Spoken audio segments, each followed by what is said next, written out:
I doubt seriously any medieval man would have much difficulty in feeling a sense of overwhelming foreboding in the face of the Soviet hammer and sickle symbol. Yet most modern literate people obviously don't know a thing about what that symbol actually represents, except on the most profane level as the implements of the farmer and the worker. You really believe that? The sickle, ladies and gentlemen, symbolizes Saturn, also known as Kronos, Saturn, or as the Greeks called it, Demiurgos, the operating engineer of the universe, as opposed to the creator of that universe, Satan, Lucifer. In the reign of Saturn, we see exorbitant building and modeling activities, and this is reflected in the Masonic reference to their god as the big builder or architect. And their nickname, the Builders, who erected the Tower of Babel. All this sounds reasonably attractive. Many of us can appreciate magnificent buildings and splendid projects along those lines. But as usual, ladies and gentlemen, there's much more to it than this. You see, that's the exoteric interpretation. Underneath is the truth. How many of you drive Saturns? How many of you drive Mazdas? How many of you even know the origin of those names and what they stand for? This Saturnian Masonic edifice complex, not Oedipus, but edifice complex, ultimately is building against the grain, against nature. What's wrong with that? Well, you'll stick with me and you'll see. At the beginning, in the early eras, nature's forces were manipulated with a knowledge which required the greatest intimacy with her ways, as reflected in the various megalithic structures in the British Isles, Europe, and even ancient America. There's even beauty, simplicity, and power in this early architecture. And modern enthusiasts have mistaken the knowledge and the sensitivity to natural forces intrinsic to this ancient technology as indicative of a positive force at work. But actually, with some crucial exceptions, the rise of the megaliths marked the rise of the Hermetic Academy into its dominant physical phase. The theory is that the megaliths pin down natural forces, helping to subdue nature's most savage furies. We marvel today at the Hoover Dam, but that symbol Latin construction is but a crude parody of the technology of the megaliths, which helped to dam the wildest forces of nature. The construction of these megaliths, heralded by New Age types as marvels of ancient ingenuity and cooperation with nature, are actually the first physical evidence of the end of Eden, of that period on earth when humanity lived as the servants and friends of God's natural creation, as nomads and hunter-gatherers. You see, the great error of modern enthusiasts for what they regard as the magical, Merlin-esque, harmonious time of the Druids and Stonehenge in ancient Egypt is ignorance of the fact that the historical period they idolize was itself immersed in a tampering technology and materialism, which essentially marked a revolutionary break. A break. The cutting off, the severing of man's relation with the natural order. Well, what is wrong with that, you say? Well, according to John Mitchell, he said, the first revolution of Olympus marks the first deviation from the primeval ways of men presided over by Cronus, otherwise Saturn. End quote. Saturn is Lucifer, Satan. And this revolution marks the end of man's Edenic relationship with the natural world. You never understood it before, did you? I hope you're beginning to now. Henceforward, man is alienated from nature by means of the Saturnian Sith which symbolizes the sense of separation from God's natural creation that man experienced after the fall. You see how simple it all really is? And it really is. That simple, ladies and gentlemen. Don't go away. I'll be right back. Ladies and gentlemen, man began his peregrination away from Eden through his conceit that he would become as God. Remember what happened in the Garden of Eden? God told Adam and Eve to tend the garden. Don't eat of the tree of the knowledge of good and evil. He commanded them not to. And he told them what would happen if they did. If ye do, ye will surely die.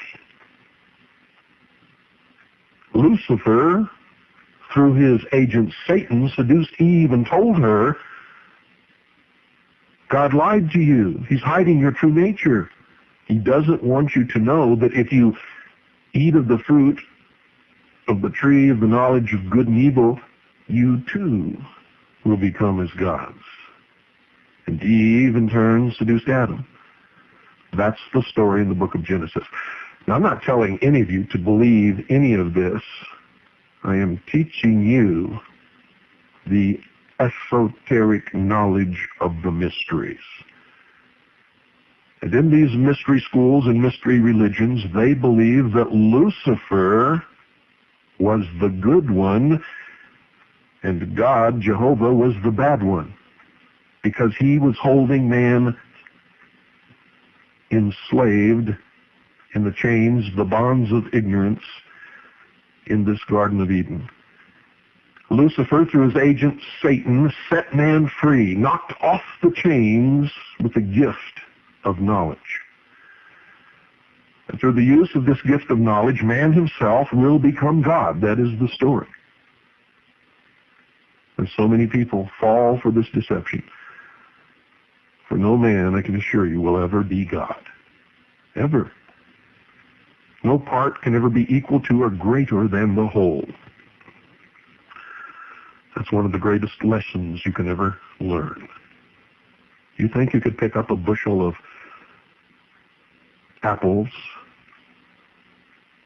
squeeze them together and make the original tree from which they came? No. You can take the seed from the apple and plant it and grow another apple tree, but that apple tree will not be the original tree from which the seed sprang. Never. Not ever in a million years. Nor can all of the apple trees from all of the seeds from all of the apples that fell from that tree ever in their entirety be that same original tree.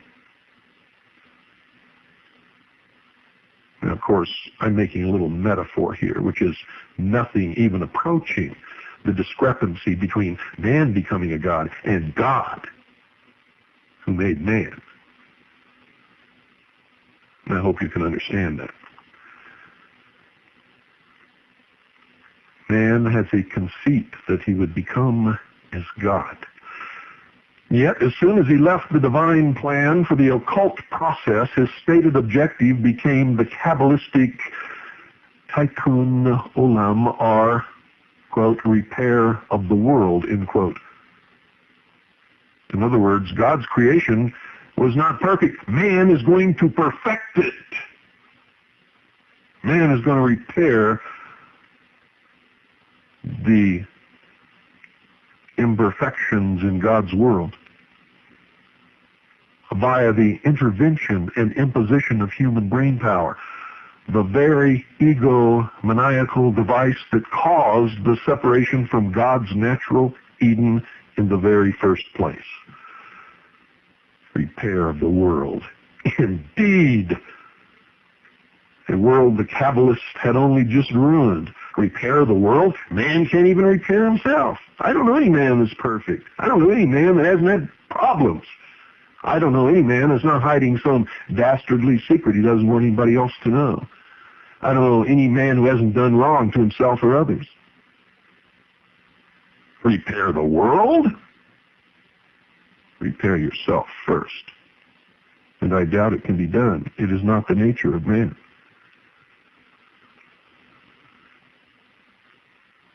After the Saturnian division, Hermetic man saw himself as separate and inevitably above nature, though always quick to identify himself as nature's benign shepherd. Oh, what a deception this is. This mighty occult shepherd king figure has emerged in history under the forms of Arthur, Merlin, Pendragon, Prester John, John F. Kennedy, and many others. He is the personification of the manipulation of nature by secret technology on behalf of a secret hierarchy, which, if known at all, is always careful to present itself as the supreme friend of divine creation. If the expulsion from the Garden of Eden, that is to say, the literal alteration of man's circumstance of living solely upon God's bounty and providence, was the result of satanic intervention, why has it not dawned on us that civilization is itself satanic? Oh, that's a good one to send you to bed with, isn't it? But that's exactly the question that you should be pondering. In the Hermetic Masonic tradition, the secret identity of Satan is the force represented in occult lore as emanating from the star Sirius, the so-called dog star, Canis Major. And in the secret tradition of the Freemasons, Sirius is overwhelmingly identified with a single primary attribute, the bringing of civilization to Earth. The heirs of this magical current were saluted by the Illuminist and master alchemist Comenius in his 1668 book entitled The Way of Light. Remember, Lucifer is the fallen angel of light. The book was dedicated to the first scientific organization in Western history, Britain's August Royal Society. In it, Comenius addressed the first formal scientists as, quote, Illuminati, end quote, and outlined their scientific purpose, quote, which is to secure the empire of the human mind over matter, end quote. And I've had so many people call me or write me and deny the very existence of the Illuminati. In a key Rosicrucian description of the city of Utopia, it is shown to be dominated, ladies and gentlemen, by science and mechanics, and more ominously by the medical dissection of cadavers, in other words, by the hyper-analytical obsession of rationalism with dead matter and measurement. The utopian city of the Rosicrucians is before us today. New York and Los Angeles, Babylon the Great. And it was planned in 1668, long, long before. You see, we have forgotten the depth of the roots of the modern disease. We have accepted the pop-pap that anything that predated the more obvious rapacity of modern industrial pollution was natural or magical. The notion of magic being identified with the pristine. Hence, we have denied ourselves knowledge of the beginning of the rise of the cryptocracy. John Mitchell said, quote, it is their immediate concern, having eaten of the tree of knowledge, to apply all their newly acquired arts to constructing a facsimile of the garden, a model paradise, end quote. But you see, they just don't get it. There was already an architecture prior to man's imposition of his structures and inventions. This was the architecture of the natural landscape as shaped by God. To claim that to have left it as it was would have been barbarous and backward is symptomatic of the diseased occult mind and its gigantic egotistical pathology. I have never in my life seen anything ever built or rendered by the hand of man that ever equaled the absolute breathtaking beauty of the natural scape. As long as it was left as God created, it was paradise. Everybody is looking for the Garden of Eden. Don't you understand? It's all around you. The earth is the Garden of Eden. We were cast out of it. Due to our blindness, we feverishly cooperate with the imposition upon the earth as our own version of Eden, which always ends in the creation of Babylon, hell on earth. John Mitchell said again, quote, "Settlement leads to the establishment of social hierarchies, to specialization, the development of arts and sciences, the building of temples and houses. For millions of years, men, essentially the same as we are now, lived without these and presumably without feeling the need for them." Tacitus described a German tribe that lived entirely without artificial shelter. The phenomenon of successive towns built around the same sacred place, the spirit of which became the foundation deity, receiving the sacrifices offered in expiation of the crime of settlement and giving the law by which the city was governed. Implicit in this law was a contract between man and God, by which the first was permitted a conditional and limited use of land for agricultural and building in return for duties and observances paid to the second. So it was understood by the founding fathers of all of the ancient cities. And the rituals tell you this. But as cities expand, these limitations become more onerous and neglected, with the result that, in the language of Apocalypse, the city becomes Babylon, the parasitic whore, and proceeds toward destruction. In this belief, the traditional element in ancient Rome objected to expansion beyond the original city boundaries, considering it a breach of the foundation contract. Such counsels were, of course, ignored, just as they're ignored today, and in consequence, Rome, following the career of all previous empires, became Babylon indeed. Civilization, you see, tends to grow more elaborate and to make ever greater demands on the earth that sustains it. There comes a time when the old natural devotion to the earth is exchanged for the desire to increase the products of the earth by artificially stimulating its fertility. This stage is marked in history by the appearance of sun gods, divinities of reason, intellect, and centralized government, whose legends refer always to their victories over dragons, in effect, nature. The dragon is sometimes representative of self. The battle in the mind.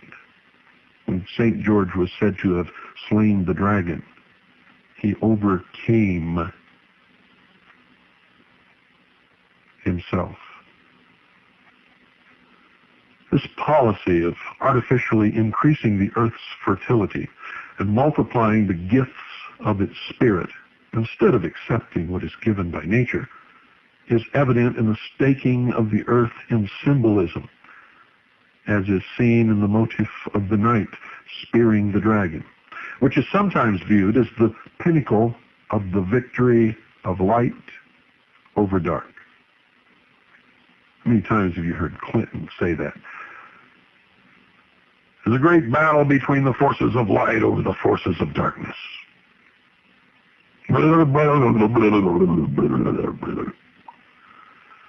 Cicero said the same thing. Hitler said the same thing. All through history, despots and Babylons have been mouthing the same thing over and over and over again.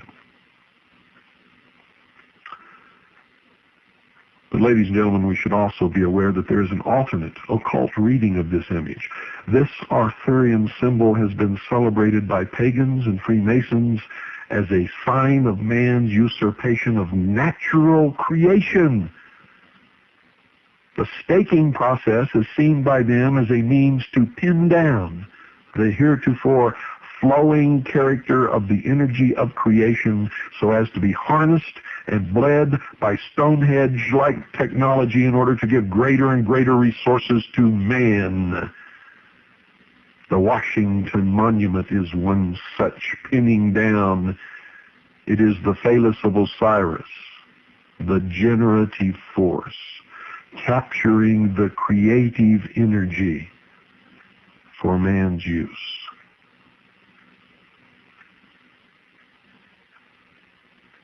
Mitchell said, quote, "The appearance of the sun god signals the introduction of a technology that aims to alter the natural channels of the earth spirit and to stimulate its energies for the benefit of an increasingly large settled population. From all that has recently been discovered about the scientific knowledge and methods of the megalith builders, it appears that their system was in the magical tradition of Egypt, Babylon, and the ancient East.